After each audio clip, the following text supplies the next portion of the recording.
Great. So welcome everybody to this yoga teacher training information session. I've met everyone who's on already, but if you're watching the recording, perhaps, I'm Erin Lee. I'm the founder of the Mindful Yoga School.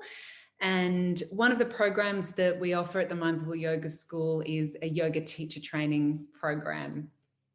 And so my highest intention for you this evening is that something about tonight's session inspires you to live or continue to live, begin to live, carry on living a connected, harmonious and balanced life. So this isn't about,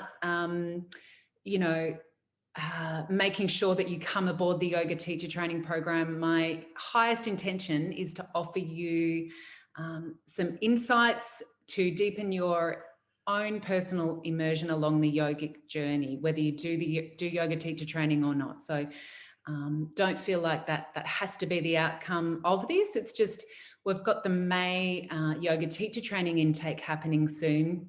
And it's about the time a few months out when people have a lot of questions. So I thought I would hold this information session to kind of answer them all in one hit, and we'd have the recording as well for people to find out more about it. Yes, I'll be sharing details with you about the yoga teacher training program, but whether or not you decide to do it, I just hope that tonight's session helps deepen your immersion into this wonderful yogic journey. So, yoga teacher training, this photo reminds me of, as a yoga teacher, less is more, that whole philosophy of less is more. This is really about holding space for others in your life, whether, we go through yoga teacher training, you've got an option to become a yoga teacher, or you can just do it for your self-development and spiritual development. A lot of people do it as a complementary role to complement their existing role and integrate the learned body work, energy management techniques, spiritual practices, things like this. So I know that if you're on this call or watching back the recording that you've had a taste of yoga, highly likely, and you will love this peak pose of Shavasana that Hugh's in this photo at one of my retreats. And it's not about saying a lot or adding a lot on when it comes to yoga. Instead, it's more a process of paring back and reducing distractions and blocks and obstacles that are getting in the way of our, own authentic self, our divine self shining through. So it's kind of like the process of, a diamond, I guess, that, the diamond gets dug out of the earth and there's a process that it has to go to allow that precious jewel to shine brightly. There's a particular process. And this is the pathway of yoga. It's an ancient, 5,000-year-old framework. So there is a structure to it, but it's not usually about adding anything on. Sure, there's skills we learn and this pathway that we follow, but it's more so about reducing and minimizing, and less is more to allow us to shine through. So what I'm going to cover in this session is a bit about yoga. I'm going to share one key yogic ethic that you can start practicing more of now, like on this call and forevermore, whether you go and do the yoga teacher training or not. I want to dispel some common myths that I hear from yoga students and potential teachers and teachers. And I'll give you a little insight as to this 5,000-year-old pathway that we follow that has really stood the test of time, right? I'll continue to show you how to immerse deeper into yoga and your yoga and spiritual practice now. And then we'll get into the nuts and bolts of the yoga teacher training. And that's when you'll have an opportunity to ask questions if you have any. And if some pop up during this session, then write it into the chat room. And then I'll unmute everyone at the end so we can have hopefully a bit of a discussion and answer those questions that are in the chat room. And if you're watching this recording back, then just write down your questions as you go, and you can email them to ask@themindfulyogaschool.com and I'll get them that way. So let's get started. If you're watching this or watching this back and we haven't met before, I'm Erin Lee. I'm the founder of the Mindful Yoga School. I've been practicing yoga for 23 years since my vet and school teacher housemates asked me to join them for a class in Townsville when I was at university in an Ashtanga studio in West End. And that one class just gave me that feeling of like, oh, I feel really, balanced and reset and inspired. What is this? Because I'd had some physical experiences with team sports and moving my body and things like this before that time, but there was something a little extra about yoga. I know you've probably experienced that too, and you know what I'm talking about. Well, the practice of yoga inspired me so much that I decided to become a yoga teacher and teach mindfulness and meditation, which is part of the yogic journey. Before that, I was a marine scientist and in environmental planning. So working with the natural environment, coming to understand the laws of nature that apply there, have now that study and that interest has really paid off.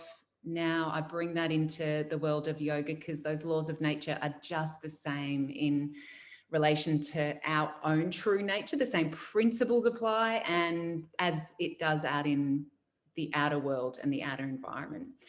So I'm passionate about radical acceptance of life. This journey of life has its ebbs and flows and ups and downs.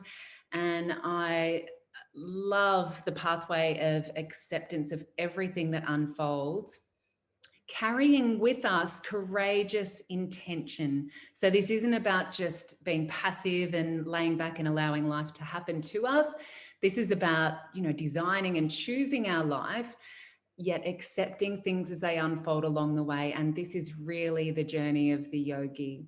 So life happens, and it's, what we do with it along the way and how we approach it. That's what yoga teaches us, how we are in relationship to life.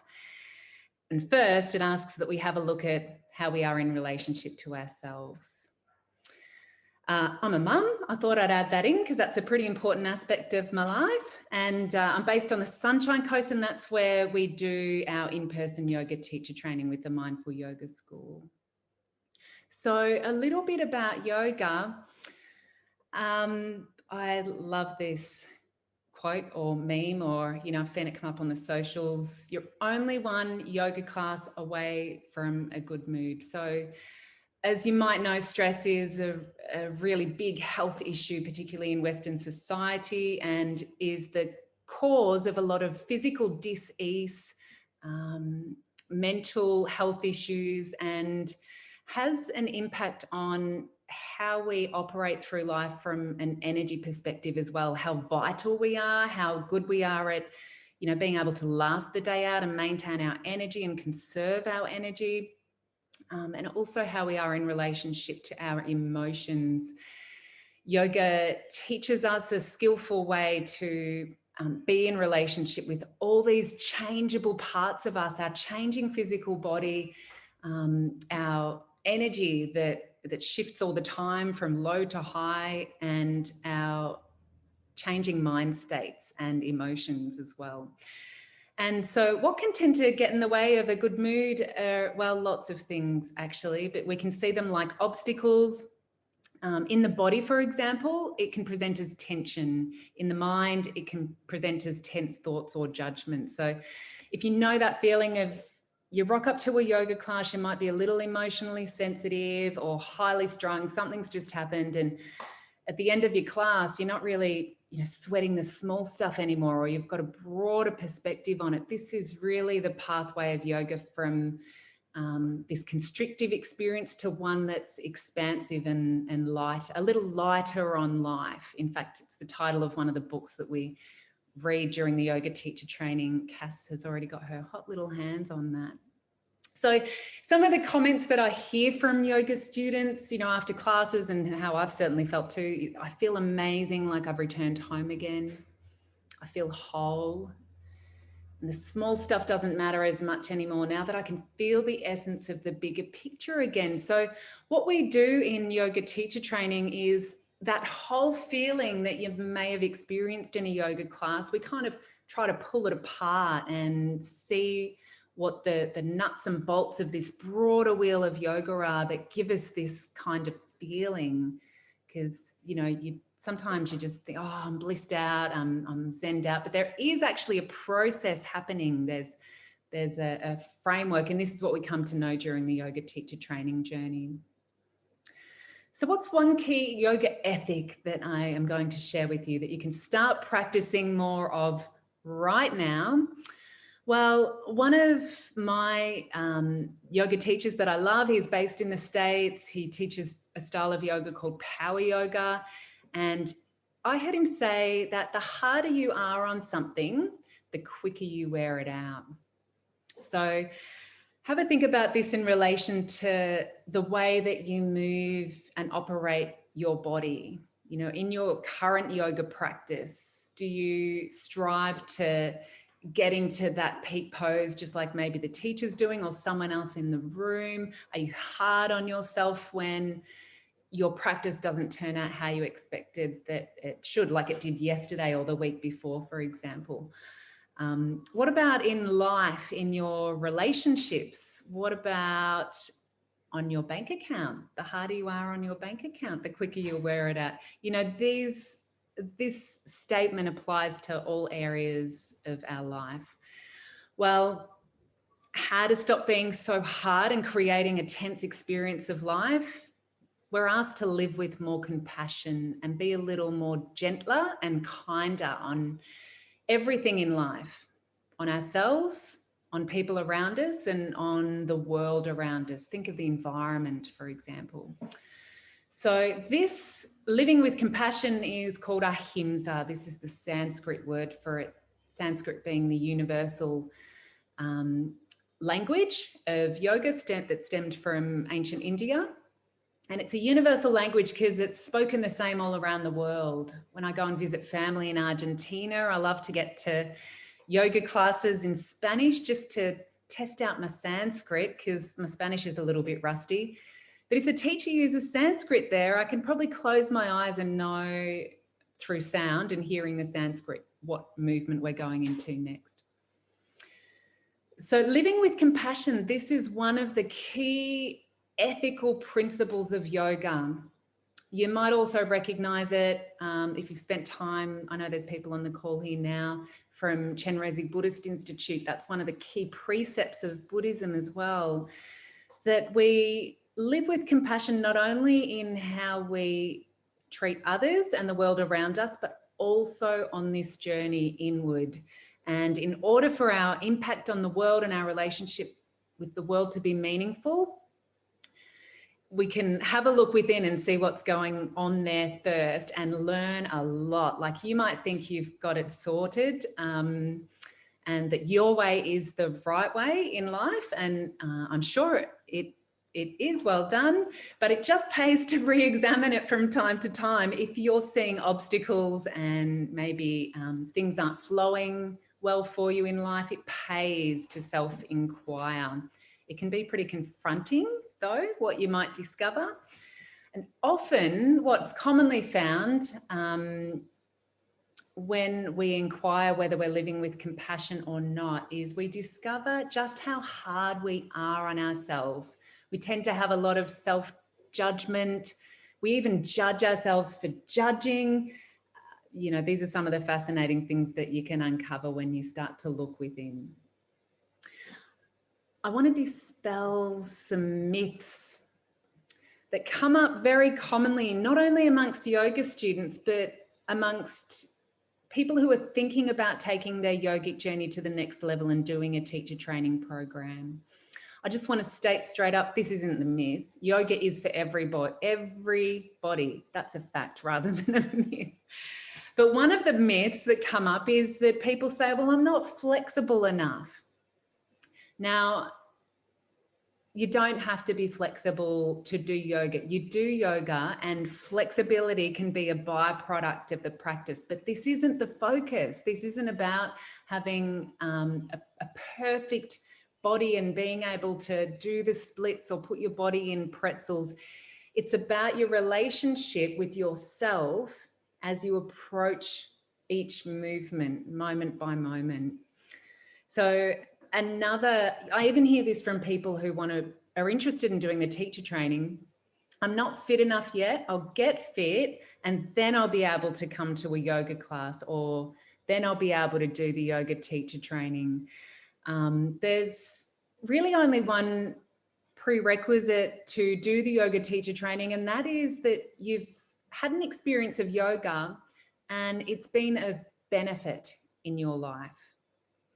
Because what I know when you come in with that kind of background is that the healing modality that yoga offers in all of its different tools, that if you've had an experience of that and that has been healing for you, then you're going to create a wonderful ripple effect by immersing yourself deeper in yoga and then going on just to either become a demonstration of that to others around you, or whether you do go on and become a yoga teacher, or whether you incorporate those skills that you learn through the teacher training into your current role.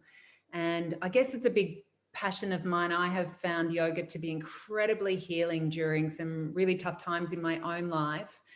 And it's sparked inspiration for me to go on and want to share that gift with others. That if there's something that could help just one other person at least through, grief and through suffering and through tense times, then this will have all been worth it. So this isn't about being fit enough. This is pretty much just about having an open mind and heart. It's great that if you have had yoga experience coming into the teacher training, obviously, but that's where the criteria really is that you've had a taste of it and you love it and you've benefited from it. Another myth is I'm bad at meditation and I can't stop my thoughts. So there's no such thing as a bad meditation. A lot of time when we begin to meditate, we spend most of our time just trying to relax before the real meditation begins. That relaxation is very, very beneficial, just off the back of what I was talking about with stress being the number one biggest health crisis. Relaxation is a great antidote to stress. So if we begin our meditation like this, fantastic. That's an awesome beginning to the meditation. And it's not about stopping our thoughts, it's our relationship to the thoughts that are always going to be in our mind. That's what we're interested in and what you'll come to explore more of during yoga teacher training. So they're all myths. We can give them the big red myth rubber stamp. Remember, if you have any questions, type them into the chat room, or if you're watching the replay, you can write them down. So like I said, yoga teacher training's for you if you've benefited from yoga before and wish to immerse deeper into it and possibly teach it to others. So there's some people who come in knowing, yep, I'm here for the qualification and I want this to be my new career option, or I'm definitely going to be teaching yoga. Majority come in just for a self-development intention and to for the love of yoga, to get to know it more and to bring it more into their lives. So another,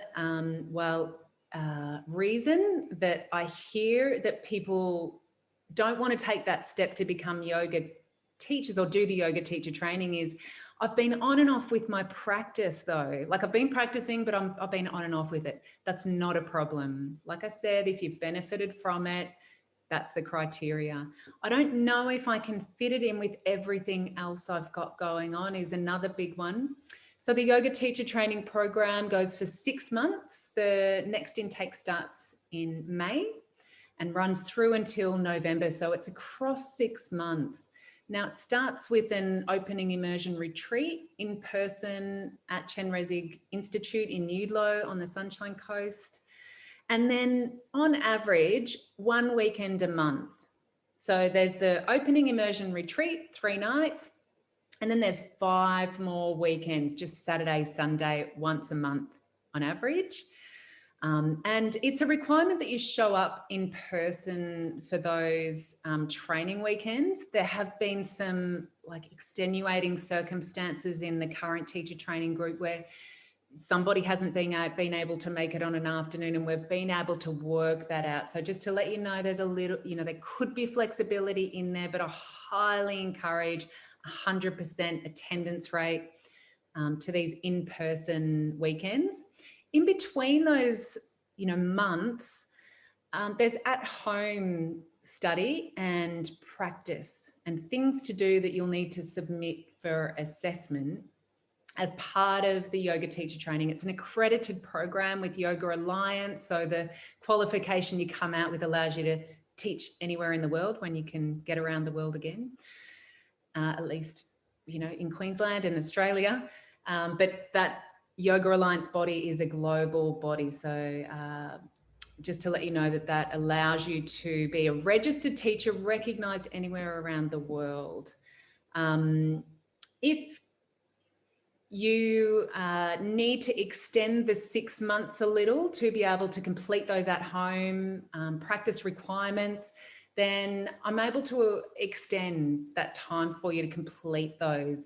And I say, as long as you complete those within another 6 months, then that is also fine. So this gives you an opportunity to space out your yoga teacher training work, possibly up to 12 months. It's just that those in-person training weekends are held within that 6-month capsule. So people coming into the yoga teacher training and asking questions tend to say, yeah, it's teacher training, but I'm not really interested in teaching it. I just love yoga. Fine, you can definitely do it for that as well. In fact, that was my sole intention when I did my yoga teacher training back in 2013. I think there was like this spark of possibility, a tiny little spark, but I was like, oh no, I won't be teaching. I love yoga, want to bring it into my life more, maybe share it with others, just, in my daily life and in my current role. And I think I was teaching like the day after receiving my qualification, and that just has never stopped. So that could be a completely different case for you, but it may not be. You just have to be open to what unfolds, I guess. I look back at my intentions that I set at the beginning of the program, and they have certainly been met in terms of bringing yoga into my life more, using it to support my clarity as I move through life and to live a life, making decisions based on love, not fear. And I had a third intention there of sharing it with others, but I was kind of like, oh, I don't think that'll be teaching. It certainly has been teaching. And I just never imagined that I would now be doing yoga teacher training, and teaching, and then now I'm teaching others how to teach yoga. You never know where this could lead you. So I just want to give you a little bit of an insight into this 5,000-year-old pathway that we follow during the yoga teacher training. This is not it. Now, this is beer yoga, and there's all sorts of styles and branches of yoga that have unfolded in more modern days, like over the last really 150, 200 years is when the physical practice of yoga has really developed and evolved into things like beer yoga, goat yoga. Have you seen that one? Look, there's Iyengar yoga, hatha yoga, power yoga, mindful yoga, kids yoga, yin yoga. There's so many different branches, but all yoga really points to one thing, which is to attain that sense of oneness again, that harmony and that balance of our inner world, body, energy, mind, spirit, and in our relationship with the outer world, and to connect with something more divine again, whatever you term that as, the creator, God, spirit, divine, source, to understand that there's a greater intelligence that's in operation here in life, and that we don't have to do this all by ourselves. This is really what having that divine connection again can help us to surrender to life rather than having to force our way through it. So this 5,000-year-old ancient path really started with meditation, and it's dated back 5,000 years ago, yoga, because there was some relics found of statues in yoga poses like Sukhasana, which is the seated pose of meditation, dating back to 5,000 years ago. But the poses were really only created to assist the meditative state. I guess the ancient Hindus discovered that by sitting in meditation, your joints tend to get a little stiff. You need to bring a little movement into the body and clear channels of energy in order to be able to sit still for longer. And so this is really how the asana, the physical poses, were developed in yoga. But in the beginning, like 5,000 years ago, there was only a few of them. There weren't many at all. This is more about managing how we think and feel, and having the wisdom to discern between skillful action and then unhelpful egoic action in life. So the koshas stem back to the ancient scriptures thousands of years ago. And these are the layers of our being: physical, the energetic layer, the mental layer. They're really the impermanent layers of us, those three outer sheaths. Think of them like the outer layers of an onion. And once we're able to explore those, examine those, and observe our habitual tendencies on those layers, this is really when we've got wisdom. We've tapped into wisdom. We've delved a bit deeper inside. When we can discern and see a little more clearly in life, in how we're operating in our relationship with others and the outer world, this is when we're able to afford ourselves a greater experience of harmony and oneness. This is the bliss layer, Anandamaya Kosha. And that is the layer. There really isn't a line as depicted in this diagram here. It really blends nice and close to our authentic self. The self being like that shining diamond where we've pared back all of the distractions and egoic distortions on those outer layers.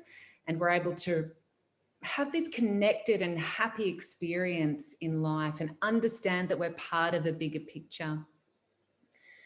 So as well as the koshas, we use the 8 limbs of yoga, Patanjali's 8 limbs of yoga, as the structure to follow in the yoga teacher training. And so asana, the physical practice, being just one arm of the yoga practice. And then there's these 7 others that we get to explore. So they're really the 2 structured pathways that we get to follow. This is where that feeling you get when you walk out of a yoga class, we come to look at it in this structured way, so we can just pull apart the cogs of the wheel and have a look at each nut and bolt and understand how they all work in relationship with one another, again, to make the wheel turn nice and smoothly.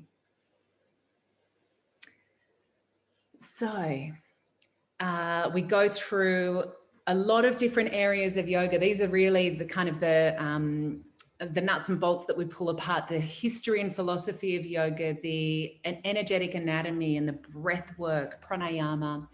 We look at meditation and the application of mindfulness in its formal nature, meditation, and in everyday mindfulness, perspective, for example. We spend time in the physical practice only as a pathway for presence. So with this training with the Mindful Yoga School, this is about you embodying presence with every move that you make in these poses and every breath that you take. And this is the kind of language and the way that you'll be taught to share it with others as well. Just so the asana, the physical practice, doesn't become a block for those that you share it with. You know, people tend to get very put off with yoga when they see it as a gymnastics or calisthenics class. And that's just scratching at the surface. Like you saw, that's just one arm of 8 limbs of yoga. So we look at anatomy and physiology, but we also look at the energy layer as well, the chakras. We look at Ayurveda, the sister science of yoga, even things like pre and postnatal yoga. And I'm loving sound collaborations at the moment. So you'll be getting some beautiful experiences with some musician friends of mine. We'll bring in some sacred sound sessions and hours into the training. And you'll also be required to keep a yoga class log outside of those in-person training days so that you have a consistent practice of yoga along the journey. You get to practice teaching in a safe environment with everyone else who's just practicing doing it as well. And we'll go into things like Sanskrit, dialogue, the way you can teach things a number of different ways to suit your audience, and the business of yoga. So whether or not you do turn this into a career or a business for yourself, what you'll learn in those kinds of modules will apply to whatever kind of business or career you've got going on. We're nearly up to question time, so make sure that you keep writing them in the chat room or noting them down as we go here. So we spoke about compassion and using that to immerse yourself deeper into yoga and your spiritual practice. Let's just have a look at this a little deeper. So really, to know what feels right in life, sometimes we have to first experience what feels wrong. And if you're a parent, you'll know how hard this is to let your kids learn this lesson this way. You want to show them, you know, the right way to do everything so that they're protected. But sometimes it's just simply the best way to, you know, to feel what doesn't feel right, to feel what a no feels like in life, to come to understand what the yes, the big yes, the inspiration and the expansive feeling is. So we know that ahimsa, or compassion, the opposite of this is violence and harm. And in fact, ahimsa commonly, or compassion, commonly gets termed as non-violence or non-harm. And so one way that you can start deepening your immersion of yoga right now is to journal ways that are getting in your way of a compassionate experience of life. So what are areas of your life where you might be striving or pushing through or creating an experience of stress? Or perhaps you feel there's others in life who are making you feel stressed, or your job or your boss, they're being hard on you, and this is stopping you from living a compassionate experience of life. What I ask you to do in relation to that is to first observe compassion in your body. So remember those koshas, those circles. The outermost layer is the body. So in yoga, we tend to always start there. How are you feeling in your body? And then you go, oh, my shoulders are hunched up and tense. And now the awareness has been placed on where compassion doesn't live or where tension exists. And we're able to discern, we're able to make a decision then, is it beneficial to keep my shoulders hunched up like this? Or can I relax that unnecessary tension? And right there is a quick win in living with compassion. So it almost sounds too easy, I know, but this is really the pathway in on the yogic journey, is that we use the body as a tool because it's always with us. It's kind of freely available while we're live. You don't need to subscribe to anything really.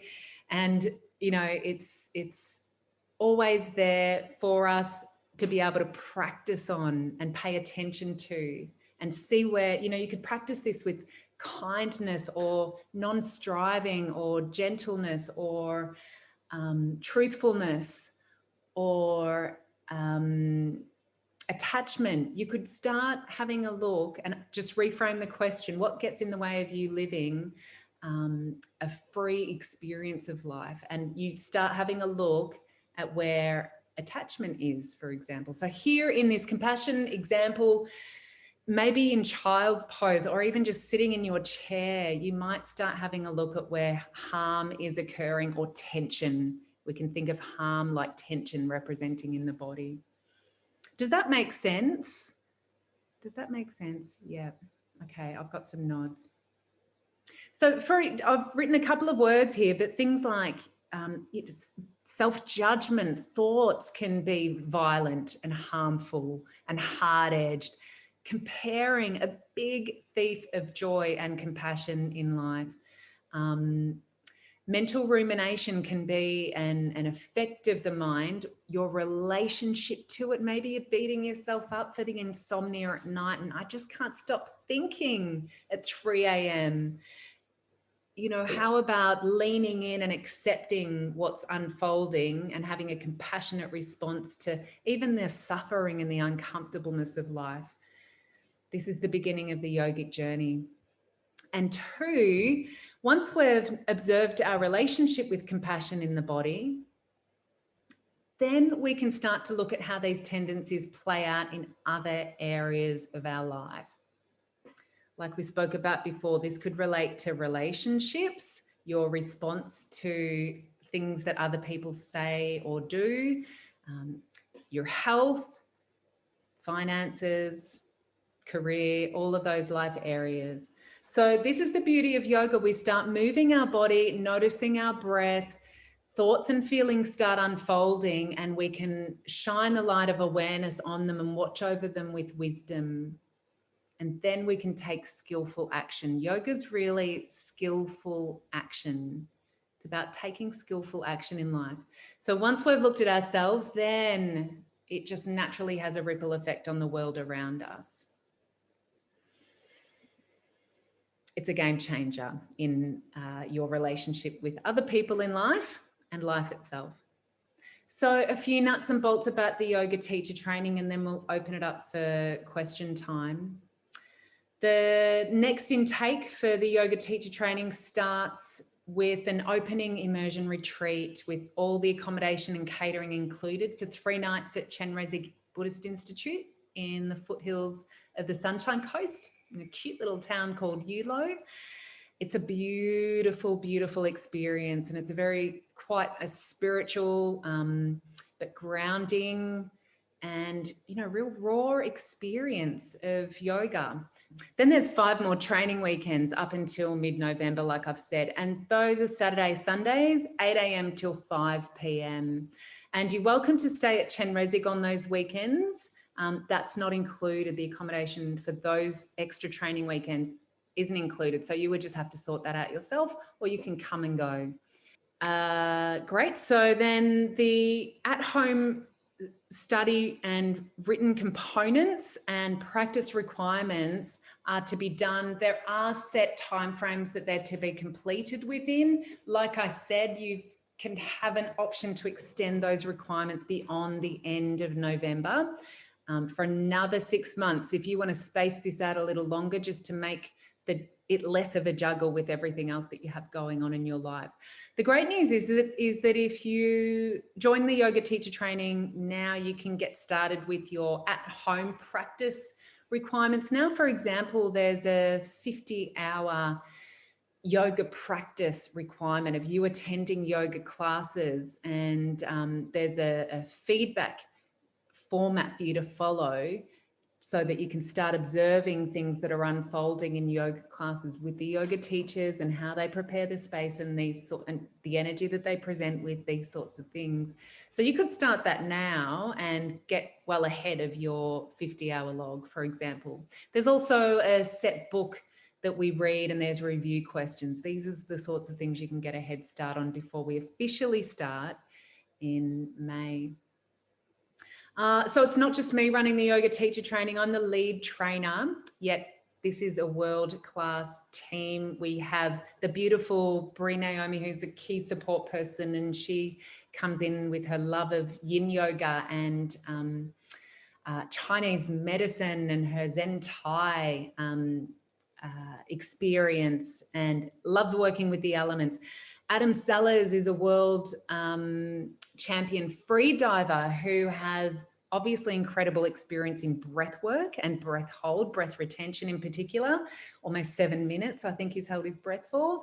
So he comes in and takes some of the breath work components and talks about effects of that on the nervous system and stress. Danielle Mondale, pre and postnatal yoga, Sanskrit and Ayurveda. Ali Herlock, that's Ali with the with the curly hair here. She is our anatomy physiology expert. She's my physio and she's an amazing yoga teacher. So combine those two and she can make it really relevant to the world of yoga. And here's my beautiful friend Yoko, who does sound healing using the singing ring bowls for the sound immersion session, whether that's Yoko or another musician. I'll let you know, but I'm really excited about the yoga music collaborations this year. I guess not really a question. I think the way I feel is that, you know, I would love to do nothing else than just dive right into the yoga teacher training right now. As you said before, not so much with the intention of becoming a teacher, but just because I can see the benefits that it will bring to my life and the people close around me and in my work and all that. But I guess at the moment for me the biggest obstacle is the finances. So I think maybe I'm not able to, for that reason I might not be able to do it right now, but hopefully things will come together. And that is another common one that comes up for people too. So there's the option of putting down a $500 deposit and then working out a payment plan that's going to suit you and your cash flow.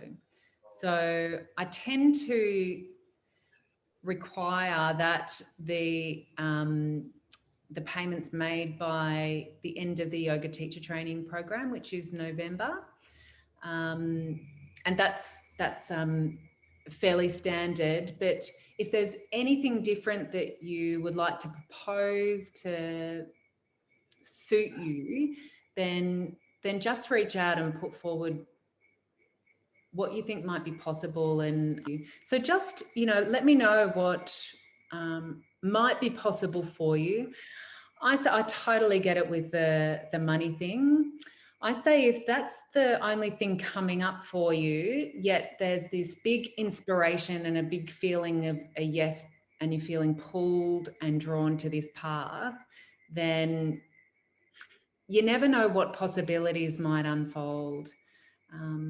For example, I wanted to buy a house and live in a particular part of the Sunshine Coast that I loved and just felt drawn towards 5 years ago now. And I was just of the mindset, I just can't afford to live there. I can't afford that. That's, I know my numbers and I know what I've got, and that's just not possible. But once I followed that inspired idea and started putting energy in motion, there were people that I met along the way, like mortgage brokers, for example, who were able to kind of rework my numbers in a way that I never knew was possible, or I didn't know the banks would allow that, or, these sorts of things started unfolding once I just took that first step. And it turned that into a reality for me, just from that law of putting energy in motion. So not putting any kind of pressure on you at all here. You are the one who knows your own yeses and nos, but just to say that if this is something that you feel drawn to and pulled to and feel inspired by, then, keep an open mind and keep exploring the possibilities is all. With regards to the pricing, that's all on the mindfulyogaschool.com website. There's yoga teacher training links. Any other questions at this stage? Let's have a look. Someone in the chat room. Renee, thanks. Do you need to define your style of yoga before teaching, or will the course help with that? Yeah, really great question. So the style of yoga that we teach throughout this teacher training program is termed mindful yoga. It's really one of those styles that have branched out in more recent years, I guess, with the explosion of mindfulness in the Western world since, well, pretty much the 70s. And So this mindful yoga is really with a focus of weaving the mindfulness philosophy through the practice of, you know, what we see as the physical yoga classes these days. So mindful yoga is based on those ancient frameworks, the koshas and the 8 limbs of yoga. What you'll see in a lot of Buddhist philosophy, but it's important to remember that, you know, the time of the Buddhism began, the time of Buddha was around 2,500 years ago. And Buddha himself, on his way to becoming Buddha, as is known today, meditated with a lot of the yogis in India. And so, you know, as we heard before, yoga's been around for 5,000 years, and then, you know, Buddhism's been influenced by that yogic journey and has then gone on to define the Dharma in different ways. But I've really yet to find anything majorly different between the teachings of yoga and the teachings of Buddhism. They're just presented in different ways, if you like, and some of the terminology is different. But at their heart, they're pretty much one and the same. So mindful yoga is, you know, the style, and you'll be, the sequence, for example, the physical sequence that you'll be taught is based on a combination of lots of other styles of yoga, though. Hatha, where we get to look at the left and right side and balancing out our light and our dark, and the ebb and the flow, and balancing duality. That's Hatha yoga. We also incorporate parts of the sequence from Ashtanga yoga, where there's a flowing connection in this warrior series, for example. Power yoga, which really draws on the power of the mind to manage the ebbs and flows that we experience on our yogic journey life. So it draws on a lot of different styles, but mindful yoga is really what you'll be taught to teach. You'll get tasters throughout the program, though, of yin yoga, pregnancy yoga, lots of different styles. And we encourage you to get out and try lots of different styles like Bikram yoga, you know, whatever you like, so that you can come to taste the different branches and styles, but understand that the common thread of all of the different styles is that they all lead to the same point, and that is union of body, mind, and spirit, and union of ourself with something much greater. I hope that this session tonight has been of benefit. My intention was, I hope that there was at least one thing in it that has inspired you to continue along your yogic journey, whether you do teacher training or not. And thank you very much for being here, or for watching back on the replay. So if you have any outstanding questions, you can get in touch with me at ask@themindfulyogaschool.com, and that's where you can find more information too. Thanks, Cass. Looking forward to you getting started in the program as well. Thanks for being here tonight. And big love to you all. See you soon.